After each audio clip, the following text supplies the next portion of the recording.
Well, hello, final video this week. I thought I would just it's a topic been wanting to talk about for a while actually, which is relation to the Falkland Islands. But first of all, no beer. It's gone. Yes. And you'll also know I'm not wearing that dastardly, although I actually quite like it, but it's probably still dastardly grey jumper, which has fortunately I actually have 3 versions of, so it's not actually been the same jumper in every single video. That would be a bit bad. I don't think my mother would approve. Anyway, so yes, I thought I'd just do a video on the Falkland Islands, and perhaps a video from a Brit, and obviously not a member of the Falklands myself. I live in the southeast of England. But I think just to explain what the current UK government policy is as far as I understand it, and also to explain a little bit about why it is that we Brits have the particular view that we have. There's been a lot in the news recently as we've come up to the anniversary, the 30th anniversary of the Falklands War in 1982. I wasn't actually born at that point in time. I was born in 1985, but it very much changed the tone of the political debate in the UK, and I don't think without that we would have probably had the 19 years of Conservative government that we had, because it was seen as a great win for Maggie Thatcher, and her immediate decision to launch a campaign to retake the Falklands after they were invaded by the Argentine forces carried her very well in the press, and I'm sure led to her election victories a couple of years later.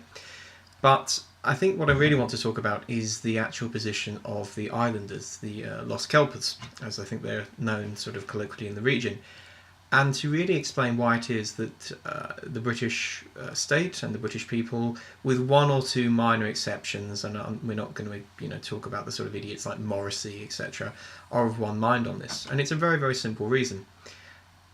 The right to self-determination. It's enshrined within Article 1 of the UN Charter, and this is just something that I don't think the Argentinians are going to be able to get round. The people on the Falkland Islands, the 3,000 of them or so, want to be British. They are very, very, very vocal in wanting to be British. And I would simply make this point to people who say, oh, well, it's only a couple of thousand of islanders. I mean, who cares what they think? Let me just ask you this very simple question. When it comes to watching Israeli bulldozers, demolishing houses so that they can build on occupied settlements, what do you think about that?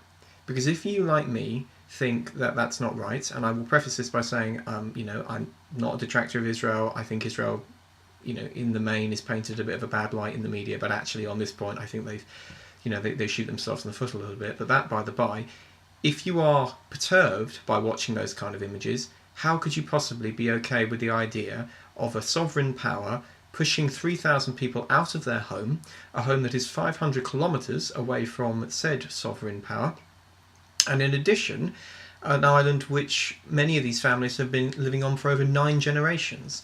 So in any way, shape or form, you are effectively talking about removing people from their home. They have been living on that island since the 19th century, they have been farming it, and in relation to the relation of the Falklanders to the British state, it's very, very simple. They are a territory, they have their own, democracy, they have their own elected representatives.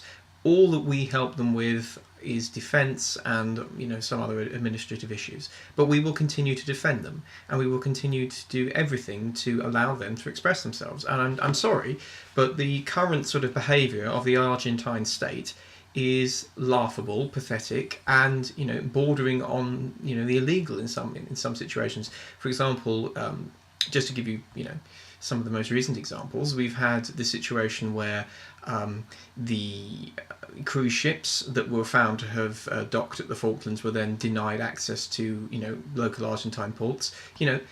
We had the mayor of that city complaining about it. A lot of those cities are entirely dependent upon cruise ships coming in, people coming off. They put on parties. There are street vendors who gear up for this kind of thing. If that's the only visit they get in a week or in a month or whatever, that can be their income for the next month. But because of stupid political posturing in Buenos Aires, that wasn't allowed. We then had the slightly strange situation of Christina Kirchner calling for there to be only a single flight to the Falklands, which would be an Argentine run. And as if we're going to fall for that. Of course you're going to use that to strangle the islands. And I just think on every single, in every single situation, Argentina has not behaved well. Up until the mid-1990s, there were ongoing negotiations, not for the Falklanders, because, as I've said, the decision on whether or not to leave Britain and become part of Argentina is a decision for the Falkland Islanders themselves, and they have said quite clearly they don't want to do that. So there's never going to be any change on that. The day that they have a referendum and they say, we want to be part of Argentina, we'll say, fine, you can do that. I give you again the example of the Scottish independence referendum in the UK. We're not going to stop them. In 2014, Scotland will vote on whether or not it wants to leave the British state, leave the United Kingdom. We're not going to stop them. We are a country that believes in freedom of expression and democracy, and we'll let them do it. Same with the Falklands.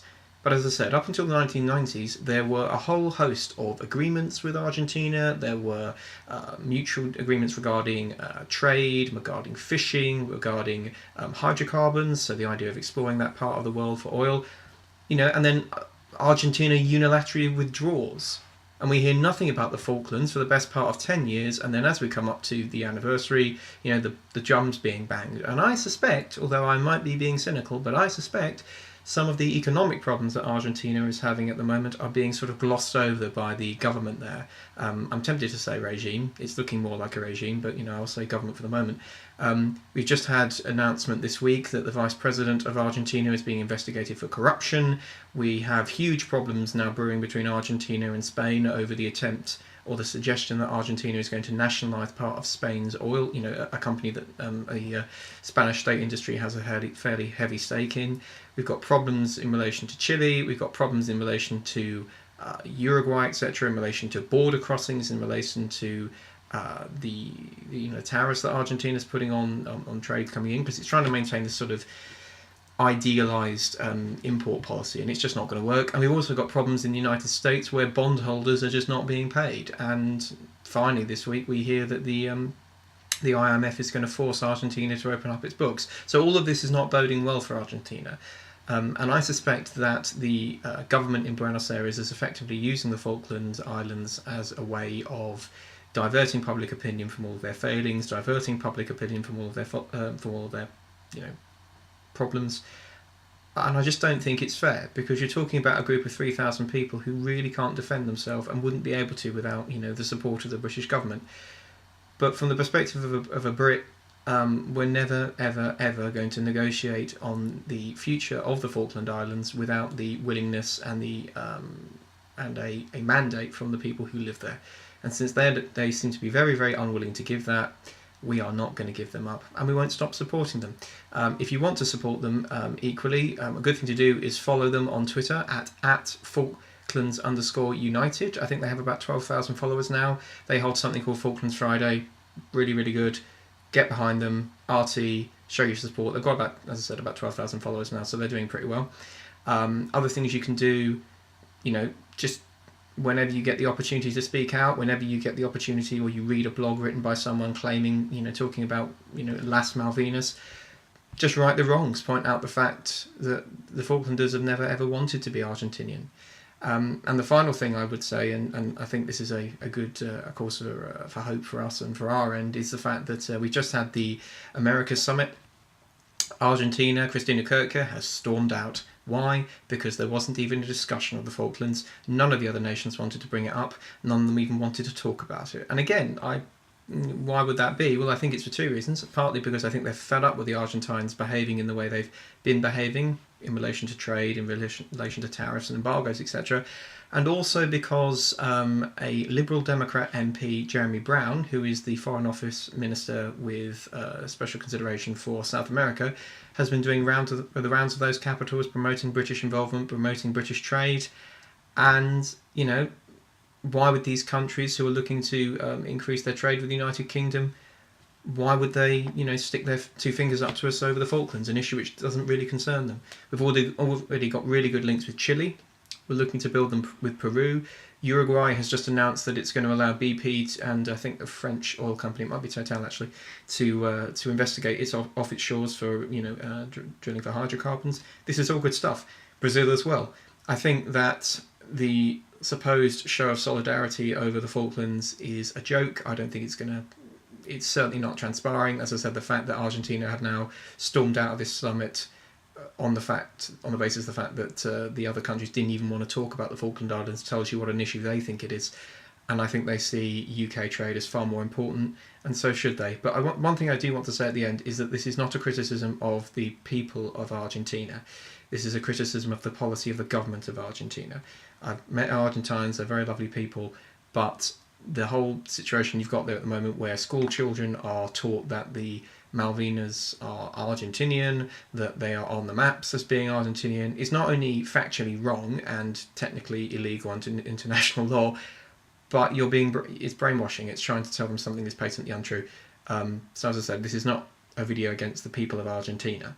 This is just against the government in Argentina, which I think is behaving brutally and badly towards a group of 3,000 people living 500 miles off its shores, and actually is not behaving particularly well towards its own population either. So as I said, get behind the Falkland Islanders, follow them on Twitter, and just show your support, because I think it's great for them to know that there are so many people in the UK who are rooting for them, and who see them as family.